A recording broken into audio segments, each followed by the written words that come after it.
Hello hi नमस्ते सर्वांना. श्री स्वामी समर्थ. कशा आहात सर्वजण? चला तर मग आज आपण पालक भजी बनवणार आहात.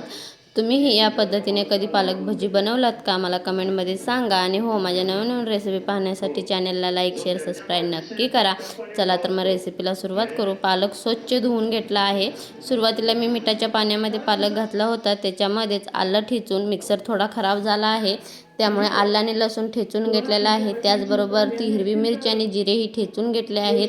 त्याचबरोबर त्याच्यामध्ये थोडं चवीपुरते मीठ, त्याच्यामध्येच धना, जिरा आणि बडीशेप याची पावडर करून ठेवते. मी ती पावडर वापरते कारण की पचनाला हे हलके असते आणि आपल्या मुलांनाही देण्यासाठी खूप छान आणि पौष्टिक अशी असते आणि पचनालाही ती पावडर खूप छान असते. बघा तर मग आता सर्व मिश्रण घालून एक 5 मिनटं मी असंच हाताने मॅश करून घेणार आहे.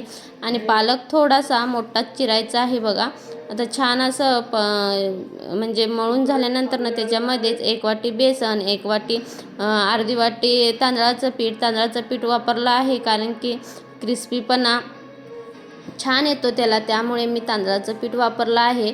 आता लागेल तेवढं आपण थोडं थोडं पाणी घेऊ. बघा जास्त नाही पाण्याचा वापर करायचा आहे, थोडासाच पाण्याचा वापर करायचा आहे. काय होतं, जास्त जर पातळ बॅटर आपलं झालं ना तर भजी ही मऊ पडू शकते. बघा त्याच्यामध्ये मी हळदही वापरली नाही. हळद का वापरली नाही तर कारण भजी ही मऊ पडते हळदीमुळे, त्यामुळे मी हळद वापरली नाही आहे. बघा आता एक 5 मिनटं असंच मी झाकण ठेवून 1-5 मिनटं बॅटर भिजत ठेवते. बघा साईडला कढईही गरम करत ठेवली आहे, त्याच्यामध्ये तेलही ठेवलं आहे गरम करत. कारण काय होतं, तेल थोडं चांगलं गरम झालं ना की आपली भजी ही छान तळतात आणि क्रिस्पी होतात. बघू शकताय तुम्ही. आता मी बॅटर हे आपलं म्हणजे भिजलं आहे, त्यामुळे मी कढईमध्ये अशी भजी चमच्याने सोडून घेत आहे. आणि आज काय झालं होतं, भरपूर असं डोकं दुखत होतं. डोकं दुखतंय तरी पण मुलांना हवी होती ती म्हणजे पालक भजी.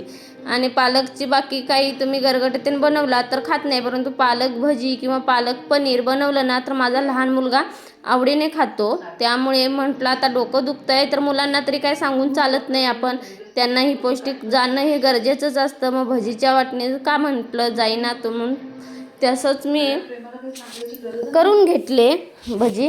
आणि हो, तुम्हाला ही आवडली का रेसिपी कमेंटमध्ये मला नक्की सांगा.